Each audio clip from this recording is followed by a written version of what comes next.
Season of Storms by Andrzej Sapkowski.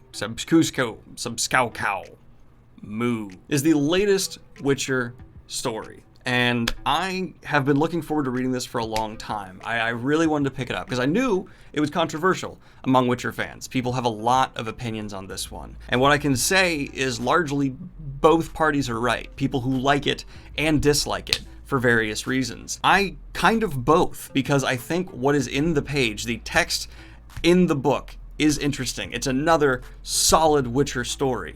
But everything around it just heavily detracts from what we're given in those pages. And I'm going to get into that in a minute, but let me just talk about the actual text real quick and give all kinds of praise there. Because it's another great Witcher story. We're following Geralt and Dandelion through a fairly high-stakes adventure. The initiating incident, Geralt loses his swords, and he's introduced to new characters, and they're well-developed. It's really a lot of fun. This is one of the fastest-paced and most action-packed Witcher stories yet. And for these larger problems I'm talking about, new readers who come to this series probably won't see any of them. This is a nice slide in that sense, this interquel, because I think it takes place between The Last Wish and Sword of Destiny. Yes? No. Yes, it does. Last Wish, Sword of Destiny. I stake my reputation on it.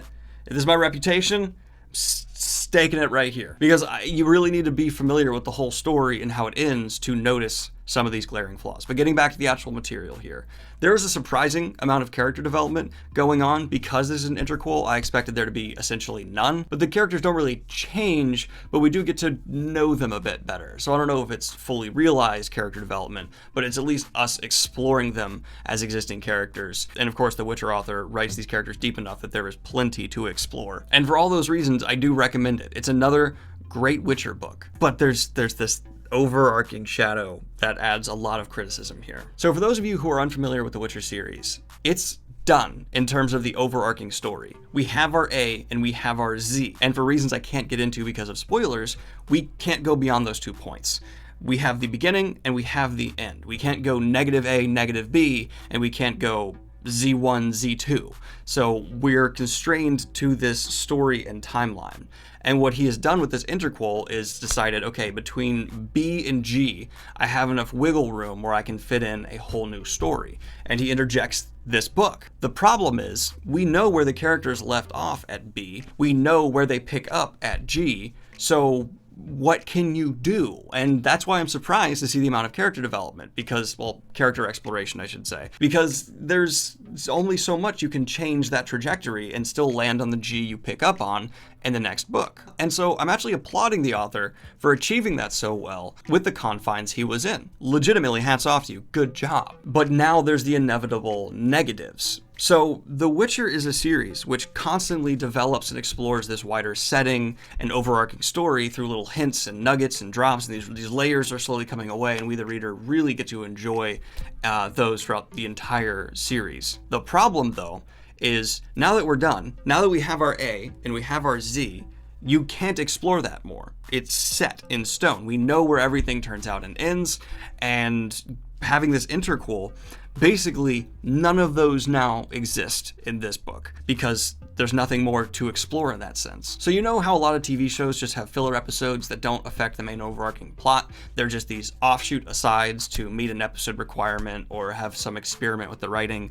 It's basically that done very well. And we're introduced to new characters, we're introduced to new ideas, more philosophical musings from the author, and a lot of those are quality, but especially when it comes to the new characters, I just kept wondering, why do I care about them at all? Because I know they're not going to show up again. You don't have enough time in these pages to develop them, give them all full arcs, so they're just here.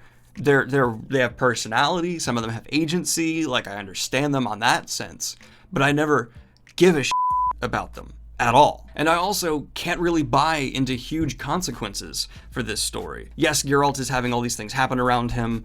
There's people trying to tie him up in these bigger plots. There are these webs weaving themselves, but I know none of it's going to matter. I know by the end of these pages, this has to be resolved.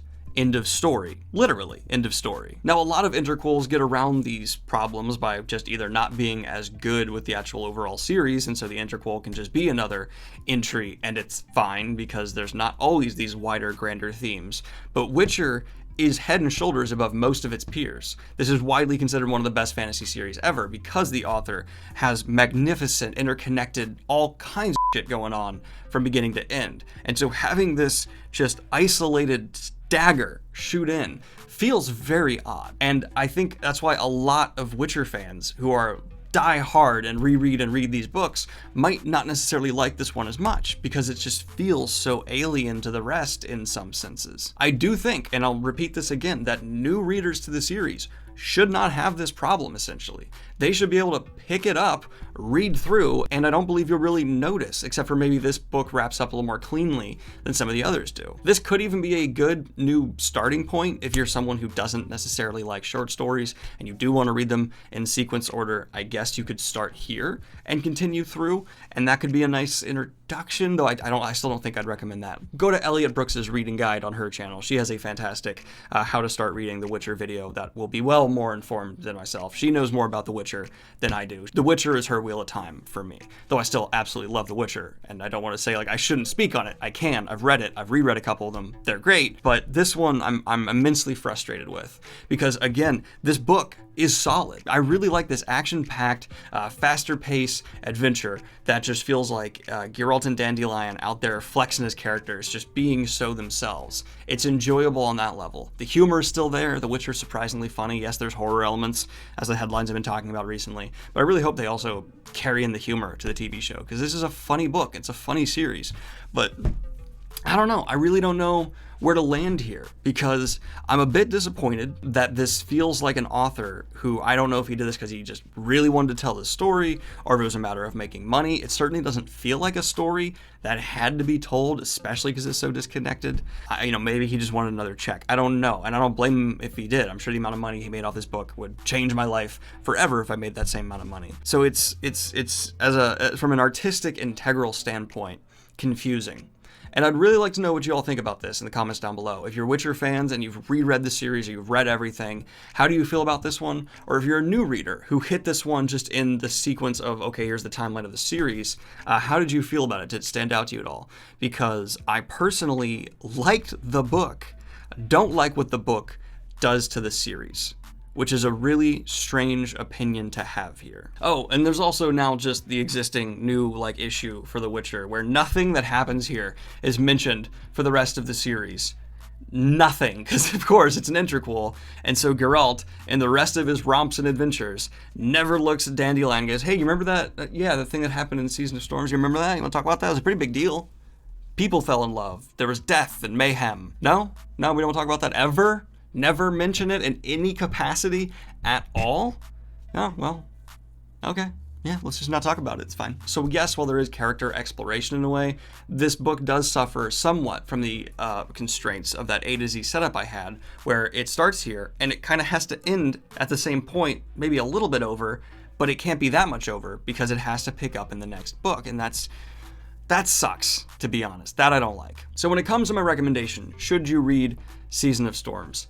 I will recommend this to every Witcher fan. It is another good Witcher book. And if you are making your way through the series and you're doing it in order of book release, I think you're going to have problems with this one. Same ones I did. But if you're a Witcher fan and you're doing it sequentially, I think you have much less problems with this one. And maybe that'll become the new default way to read The Witcher, because it kind of has to. Otherwise, I think this book will be reflected on more negatively. And for non-Witcher fans, read The Witcher. Yes, there's this one now controversial entry, but it's the best fairy tale story of modern fantasy I've ever come across, and you will probably ever come across. Yes, the author maybe is controversial and has said some stuff that not everyone loves, but he is absolutely crafting one of the best stories of our time in the fantasy genre. And read it for that. You gotta read it for that. It's so damn good. Anyway, guys, like and subscribe if you have not already. Hit the Patreon if you want to support what I do here. And let me know what you think of Season of Storms in the comments down below. If I totally off base, were you able to just pick this one up at any time and totally not realize some of the issues I was talking about? Let me know. I'm always open to rebuttals, other opinions. I love opinions. They're the best thing. Have a good one, y'all. Peace!